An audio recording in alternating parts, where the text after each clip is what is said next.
بسم اللہ الرحمن الرحیم۔ قال رسول اللہ صلی اللہ علیہ وسلم، فرمایا رسول خدا صلی اللہ علیہ وسلم نے،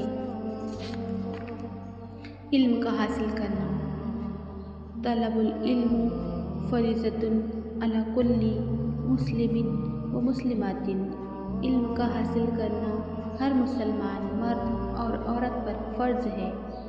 شرم و حیا، الحیاء من الایمان، حیا ایمان کا جز ہے۔ سترائی و نفاست، تنظف، فإن الاسلام نظیف، صاف ستھرے رہو کیونکہ اسلام صاف ستھرا مذہب ہے۔ ماں کا مقام، الجنت تحت الاقدام الامہات، ماں کے قدموں کے نیچے جنت ہے۔ باپ کا درجہ، الوالد اوسط ابواب الجنت، باپ جنت کے دروازوں میں بیچ کا دروازہ ہے۔